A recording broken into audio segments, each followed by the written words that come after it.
เป็นอย่างคือสิให้เป็นอย่างเป็นอย่างพ่อแม่ลำบากมาตลอดเห็นพ่อแม่เมื่อยบ่อยากให้พ่อแม่เป็นจังนี้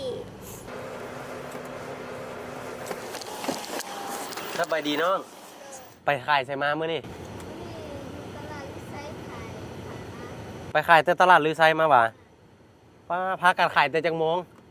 ขายกันแต่จังโมง8 โมงเริ่มตั้งแต่8 โมง 8 โมงแล้วขายเลยขายแต่6 ปีให้ถามเนี่ยมีพ่อเมื่อยบ่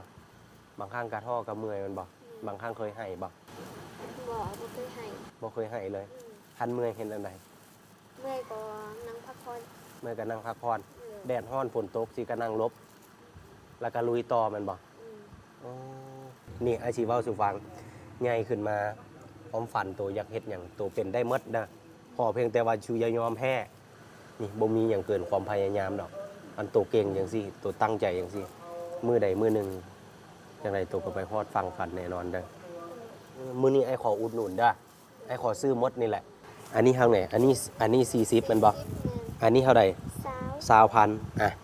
อันนี้นี่รวมกันเด้อขอบใจละลายเด้อขอบใจที่บุเป็นอย่างไอ้ก็ขอบใจคือกันแต่อันนี้100,000เนาะแล้วอันนี้นี่ให้บ่เอาก็ได้ฮะบ่เอาก็ได้โอเคพออันนี้เป็นอย่างคือสิให้เป็นอย่างเป็นอย่าง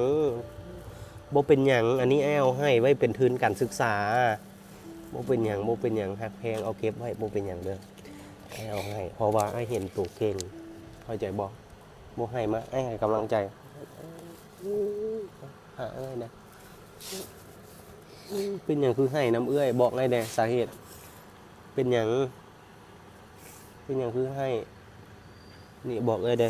เป็นอย่างคือให้บอกไงเด้บอกไงเด้ทุกเรื่องเป็นอย่างพ่อแม่ลำบากมาตลอดเห็นพ่อแม่เมื่อยบ่อยากให้พ่อแม่เป็นจังนี้พ่อแม่เฮ็ดหยังพ่อแม่เฮ็ดเวียกเหนื่อยมือแม่ก็ลอกทุกมือแม่เป็นหยังแม่ลาเป็นหยังแม่ขายข้าวหลามแม่ลาขายข้าวหลามเราอ้าย2 คนบ่อยากเห็นแม่ลำบากก็เลยมาขายเครื่องตั้งแต่6 ปีก็สั่งขายเครื่องป้าโธ่ตัวคือเก่งแท้ล่ะนี่ฟังไอ้เว้าไอ้สิให้ทุนพวกตัว2 คนบ่เป็นกำลังใจให้ราคาขายอย่าสู้ยอมแพ้เด้อเก็บเอากำลังใจตัวนี้ไว้พ่อแม่ล่ะสู่ซนปานนี้ตัว2 คนสุดยอดที่สุดเก่งปานนี้ลุยบุกลุยสู่ซนปานนี้มื้อใดมื้อหนึ่งเด้อหันตัวบ่ยอมแพ้จังไดตัวก็ไปถึงเป้าหมายไปถึงความฝันเด้ออีหล่าเก่งสุดๆอีหล่าเป็นลูกที่แบบว่าสุดยอดแล้วตั้งแต่ไอ้เกิดมาไอ้เคยเห็นสุดยอดเก่งอีหลีบ่ให้มาหักแพงเอาได้บ่ยอมแพ้เด้อให้เป็นกำลังใจให้เอาใจเอาทุนให้เด้อขอถามได้เล่าความฝันอยากเป็นหยังอยากเป็นทหารอยากเป็นทหารอันนี้ได้ความฝันอยากเป็นหยังอยากเป็นหมออันนี้ความฝันอยากเป็นหมออันนี้อยากเป็นทหารเครื่องนักเรียนล่ะได้มีหมดแล้ววะมีเราจะมาใส่อันเก่าอยากได้อันใหม่บ่อยากได้บ่ไปน้ำไอ้เลยบอกไอ้พาไปซื้อไปน้ำไอ้เนาะไอ้สิพาไปเข้าไปน้ำเนาะไปบอกอันนี้ขึ้นมาให้ไอ้สิพาไป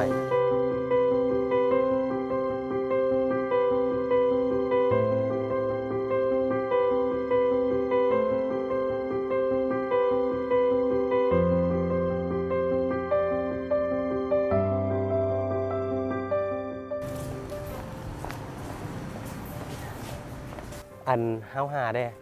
เอาเพิ่มมาเฮียแม่ละเอาอันจับเต็มให้น้องเนี่ยล่ามานี่เอาจังสิเอาเอาผู้ละ3 สุดเลยล่ามาแขนสั้นหรือแขนยาว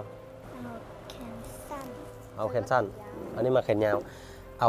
อาผู้ละ3 สุดส่ง3 ตัวอันนี้พูนยิงเสื้อ3 ตัว